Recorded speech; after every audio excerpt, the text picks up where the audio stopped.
أشهد أن لا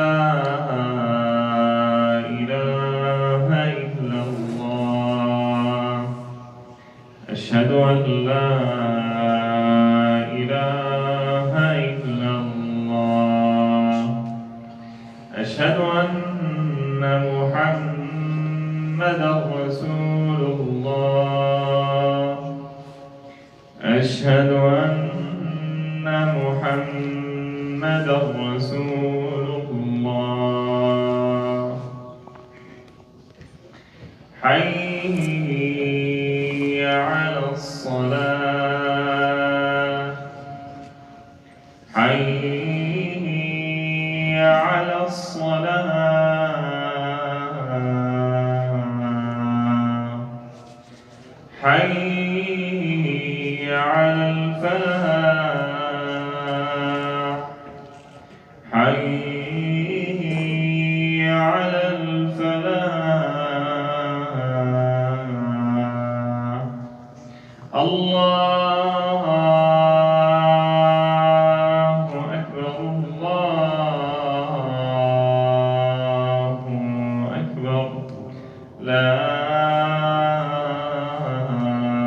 إله إلا الله.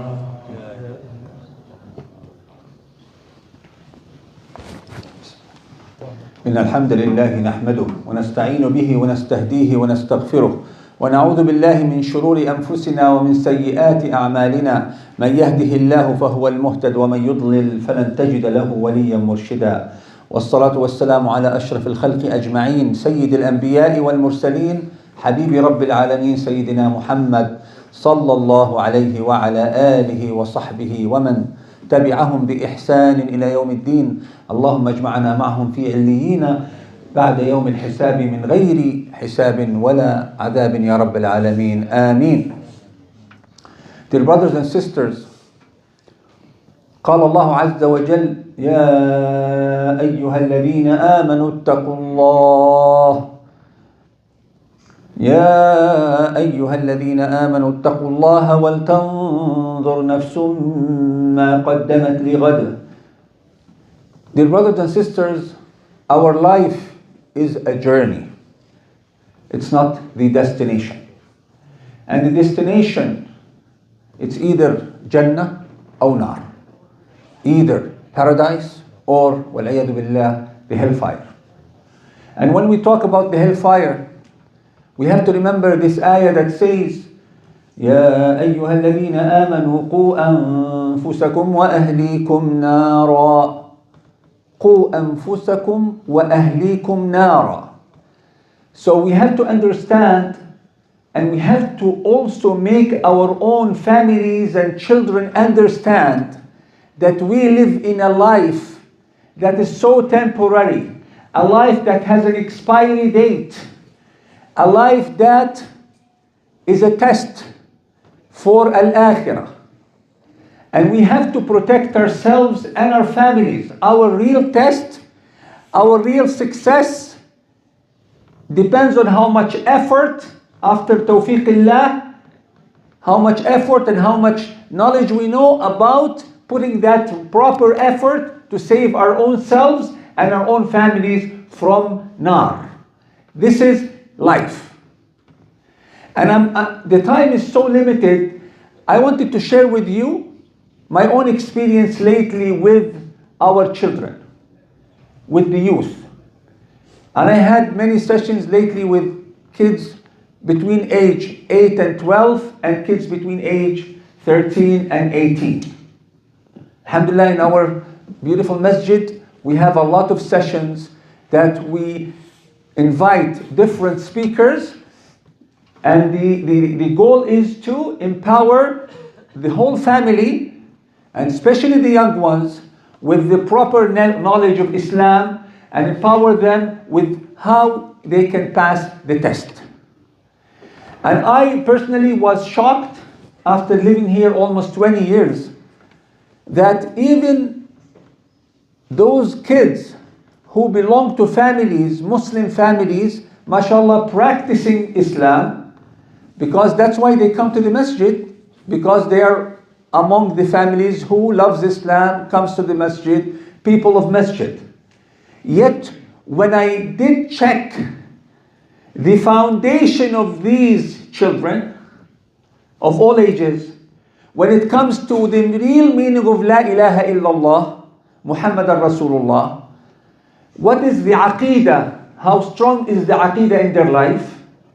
How strong is their relationship with their Prophet Muhammad ﷺ, and how much do they know about him? How much they know about the prophets that those are mentioned in the Quran and Sunnah? And wallahi, I was shocked. Wallahi, I was shocked. They know very, very, very little. Very little. So dear brothers and sisters, I've changed the topic which I was prepared for yesterday to this topic, which is قُوا أَنفُسَكُمْ وَأَهْلِيكُمْ نَارًا. Because I found that it is important for us to revisit our relationship with our children in terms of how much knowledge of Islam, life, aqidah we have passed to them. And even if your children are in Islamic schools, how many students in one class, and how much time as an Islamic teacher, Islamic studies teacher can give, and how sure you are what did your child have learned? You have to test that, and you as a parent is the number one responsible for this. Dear brothers and sisters, when our children grow up and go to university or a college, they are challenged with a lot of debates and a lot of ideologies here and there. And if their foundation is not solid, strong, rooted, empowered by Iman and the knowledge of the Quran and Sunnah, believe me, it's easy for them to be shaped. It's easy for them to start detach themselves from their aqidah and deen. And we've seen this. Dear brothers and sisters, I've asked some of them that the relationship between the body and the soul. And we all agreed that the body dies. And I asked them, so how does the body dies? Well, the body, the soul leaves the body and the body dies. So I told them, what about the soul? How does it die? And the answers were unpredictable. Some says the soul will turn to an angel. Some says the soul will also die, but the grave is in the heavens. Some say this and that. And I was shocked. So this puts on us that even if your daughter is hijabi, even if your son prays 5 times a day, even if they know how to read Quran, always make sure the foundation of Iman, Islam, Ihsan is there and being reviewed. And if you don't have that foundation, take a chance together, group yourself with your family and study and read a book, listen to videos. We have a lot of great ulama around us that are there for us to share their knowledge. Dear brothers and sisters, as I shared that, Ya ayyuhalladhina amanu taqullah. Part of our taqwa is to understand our role in life.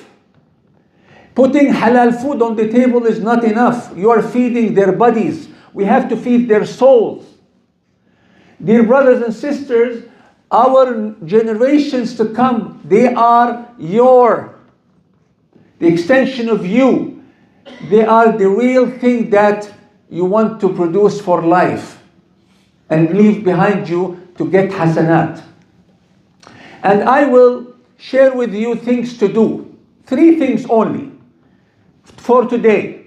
So it will help you and understand how to empower your children at home, your wife, about the foundation that they should carry with them all their life. Number 1, you have to test your knowledge and their knowledge. There is a book called ما لا يسع المؤمن أو المسلم جهله. What type of knowledge that you are not allowed as a Muslim to not know, to be ignorant about. Simple book available in Arabic, in English. You download it and check it. It talks about the basic foundation of Iman and Islam. So my first advice, make a type of a curriculum. You know, when you go to the hadith, I want to study hadith, start with the Al-Arba'in al-Nawawiyya, the 40 Nawawi hadith. Nawawi is the alim who compiled these hadith together. These hadith are the most important to know, the least hadith that you have to understand, memorize, and apply. And then you continue study the other hadith. So make for yourself and your family a manhaj of Islam that in few months you will be, mashallah, with the tawfiq of Allah Azza wa Jal, grasping a lot of knowledge and applying it. And believe me, when I tried doing this in the sessions, it is highly appreciated by our children because it empowers, it opens the doors of knowledge and iman in their minds.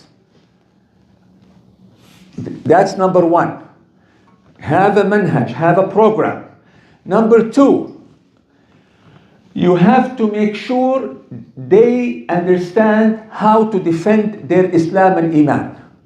Most of us here, we don't have close friends from the non-Muslim community. Most of us here, we work with each other and most of our colleagues are Muslims.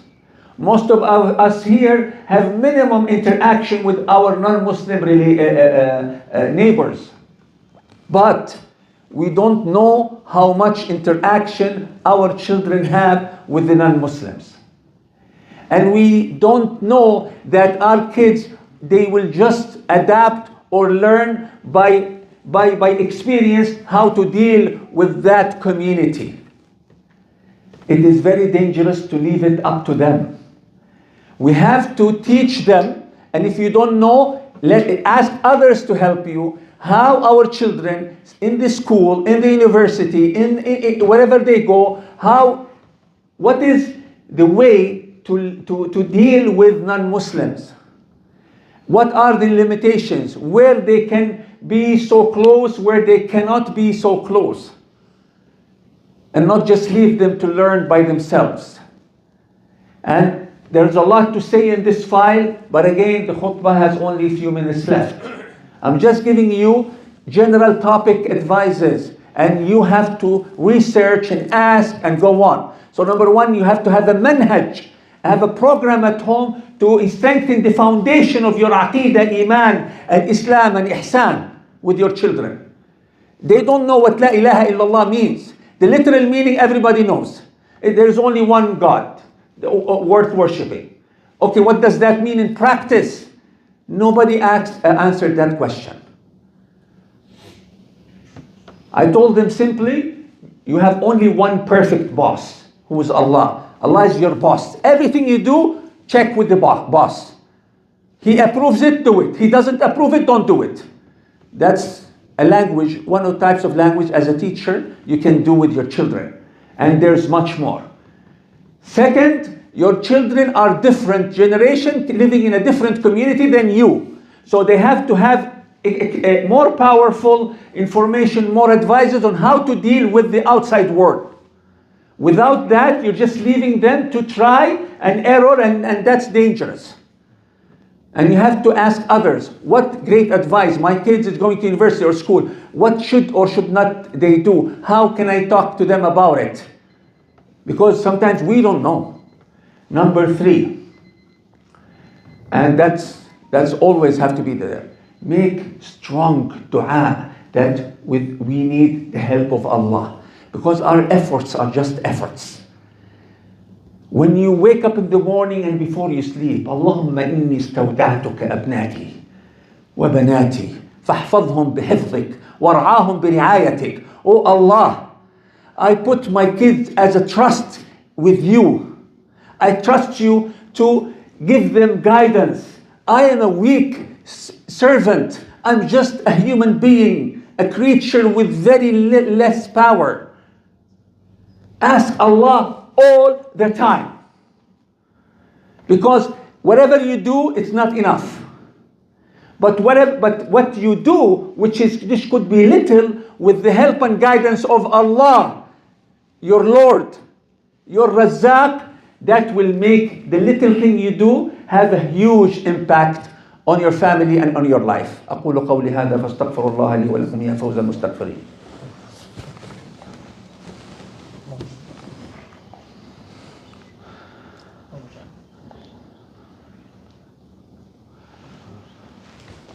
بسم الله الرحمن الرحيم والصلاة والسلام على رسول الله أما بعد.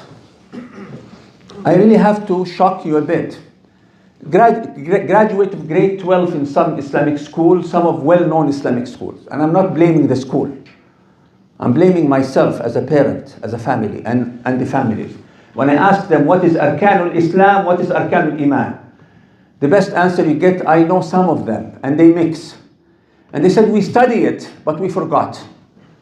And I asked them how much of the Quran you memorized. They memorized a lot before, but they forgot.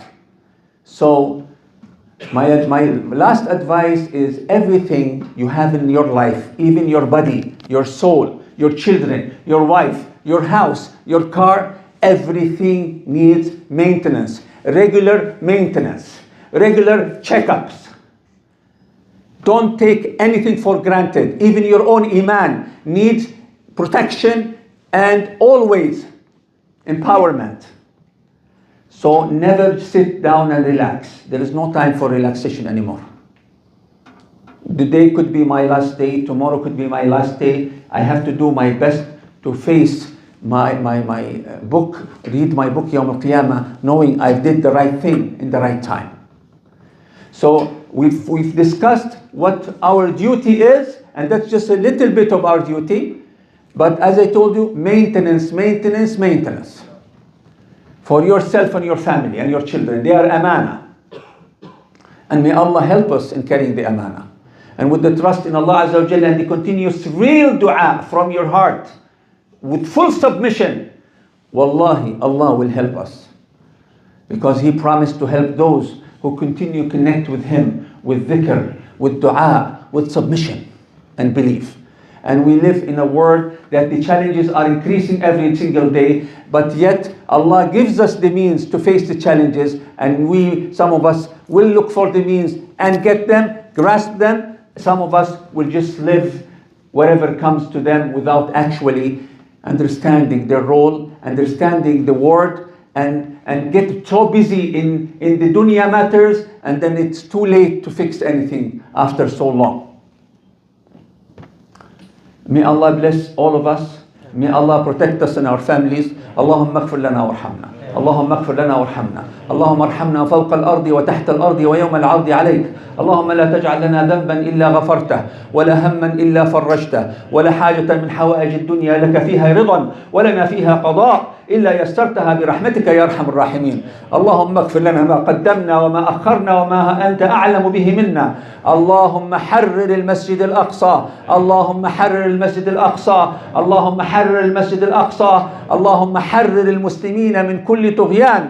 اللهم اغفر لنا تقصيرنا في حقهم. اللهم انصر فلسطين وأهلها وسوريا وأهلها والعراق وأهلها بلاد الشام وأهلها والسودان وأهلها. اللهم انصرهم نصرا من عندك. اللهم فرج عليهم الكرب وكل مسلمي العالم حيث كانوا وحيث رزقوا وحيث باتوا يا رب العالمين. اللهم أطعم جائعهم. اللهم أطعم جائعهم واكسو عريانهم. اللهم آمنهم من الخوف. اللهم آمنهم من الخوف. اللهم فرجا قريبا عاجلا غير آجل. اللهم فرجا قريبا عاجلا غير آجل. اللهم فرجا قريبا عاجلا غير آجل. اللهم اجعل الإسلام يعم الكرة الأرضية. اللهم لا تقبضنا إلا وأنت راض عنا. اللهم احفظنا في أنفسنا وفي عائلاتنا وفي بيوتنا. اللهم اجعلنا نأكل رزقا حلالا وننفقه في الحلال. اللهم استخدمنا لخدمة دينك وأهل دينك.